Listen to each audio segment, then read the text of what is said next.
Would you be surprised if I told you the UN recently voted to allow adults to have sex with minors? Nah, sadly you wouldn't be. But it's just one of the stories that Adam Kredo, the senior foreign policy writer at the Washington Free Beacon, has been following.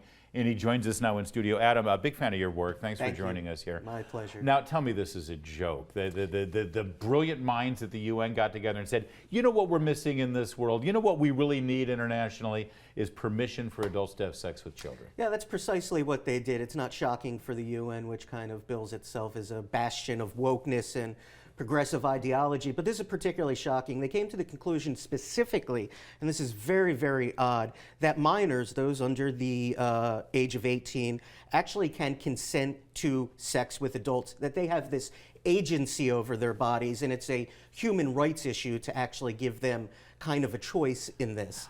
Is there a bottom limit? I mean, how young did they dare to say? They did not. They did not. They said minors, but it struck me as very strange. A 7-year-old is a minor, right? Adam. Exactly. And that falls under this theoretically. And I wrote this in the piece that it echoes the thinking of organizations like NAMBLA, the North American Man-Boy Love Association, something that's really existed on the fringes of society, something we all know is perverted and gross and wrong, but they have actually echoed the same calls that the UN has in there, that age of consent laws should be lowered. Yeah. This is essentially the same thinking. This is there's a term that gets bandied around all the time in these corridors when they discuss things like this. It's body autonomy. Exactly. Right? Body autonomy.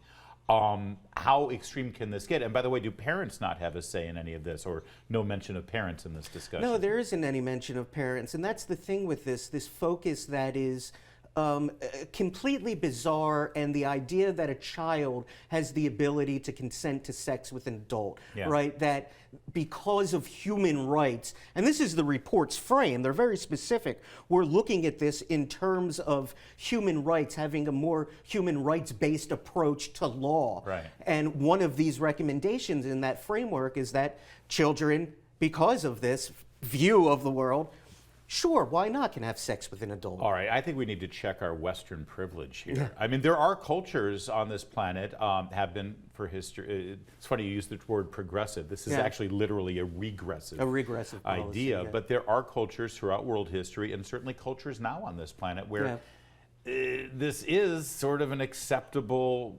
thing, right? Are we as Western civilization allowed to step up at the UN and say, no, folks, we can do better than this? Right. No, I don't think they can, right? I don't think there's an allowance for this at the United Nations, which really, between the diversity, equity, inclusion initiatives, the move to be woke, and the UN is really a leading force in pushing this kind of ideology. It's not just in sex with minors, although that's the most shocking, but there are other ways that they are pushing this each and every day. One of the other things I found fascinating with this report, in addition to this call that minors can somehow consent, they're also calling for decriminalization of sexual acts, very bizarre sexual acts in some cases, laws that more conservative countries have had for a while, particularly Muslim nations of all nations that have criminalized various types of sex. They're saying that this is completely anathema to their view on human rights and human rights under the United Nations vision of law. Well, I mean, there's obviously a pendulum here. I mean, you've got the tyrannical regime in Iran who will sentence a homosexual to death by throwing them off the top of a building, versus now, I guess, the new idea that, you know, any aged child can consent to have sex, and we're not allowed to judge that. Did the U.S. have any say here? Did we at least take a position? No, not that I can tell. This was done with an outside organization of jurists, also with the United Nations Office of the High Commissioner for Human Rights, of all people endorsing it, and UNAIDS, the UN committee that battles international AIDS. They all endorse this report. So. All right, well, let's move on from that tragic story to some very real, tangible national security concerns. There was a war game played out over in Taiwan, and based on your reporting, they were sort of wargaming the idea of a Chinese invasion of our ally Taiwan. Didn't go well for our friends, the Taiwanese. No, it didn't. And this is something we've seen bared out in multiple war games that have been run, not just by Congress, but by think tanks and others as well. The U.S. really has no deterrence policy at the moment, and because of that, China strikes first in this simulation. China decides that it's actually worth it to invade Taiwan. What happens after that? The island is easily overwhelmed. They quickly run out of defensive missile capabilities. The U.S. is able to sink about 80 or so Chinese naval vessels, but it's not enough. And we also are strained for missiles. One of the key findings is that, and I found this to be a very stark warning for lawmakers, resupply is not an option. Once it starts, what you have is what you're going to be able to use to fend off a Chinese attack.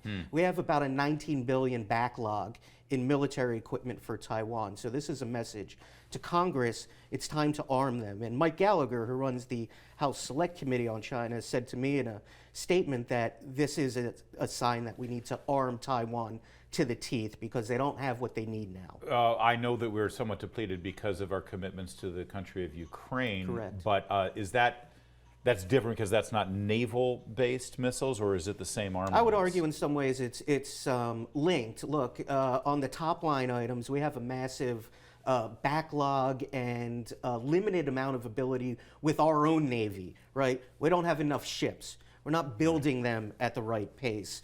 We don't have the missile capabilities. The Biden budget, of all things, actually proposes a reduction in ships that are equipped with missiles. I thought we've already had these arguments. The last two presidents have committed to increasing our naval forces. It's ongoing. I actually wrote about it recently. It's the biggest no-brainer is to get our Navy back up to where it needs to be right now. Precisely. We're not doing this. We're actually looking at cuts for the Navy. It's quite problematic. Wow. This also trickles down to the supply lines issues. Joe Biden's own son was in the Navy. Well, I guess Hunter doesn't count. That was only for a month. Okay, sorry. Go ahead. But we're not really ramping up our own production, which means that we really can't realistically continue to supply Ukraine plus a Taiwan. We're just not positioned to be arming all of this stuff. We're not arming ourselves, let alone others. All right. Speaking of China, though, I mean, do we really have the stomach and wherewithal to fight China?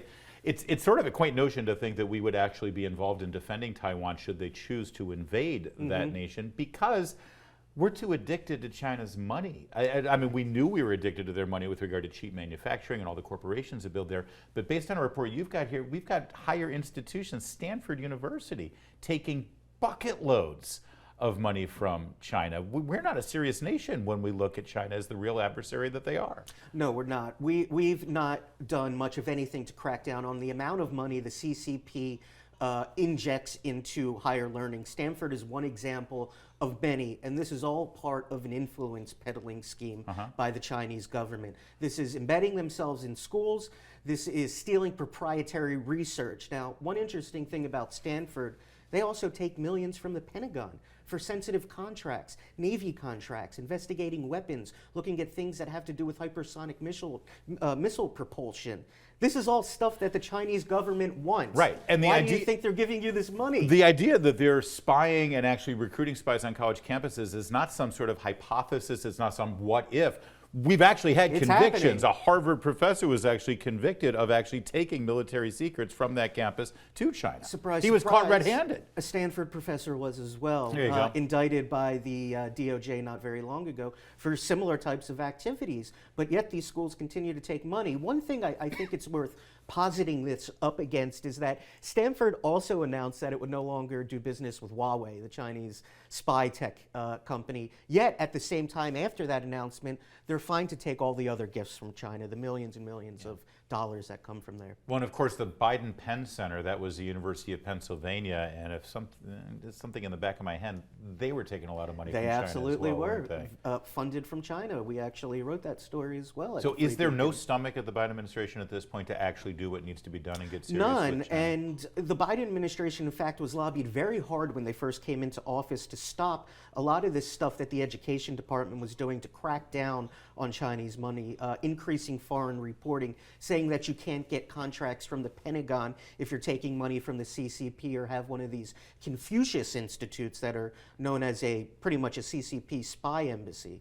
A lot of this stuff is not being enforced now, and in fact is being eroded because of the lobbying from these schools. And foreign policy and national security was really kind of an afterthought in the 2020 presidential election, but boy, it sure better be front of mind this time around. I say it all the time. Adam Kredo, Free Beacon, great stuff, although not a lot of good news from you. There's more to come. Keep it here on O'Connor Tonight.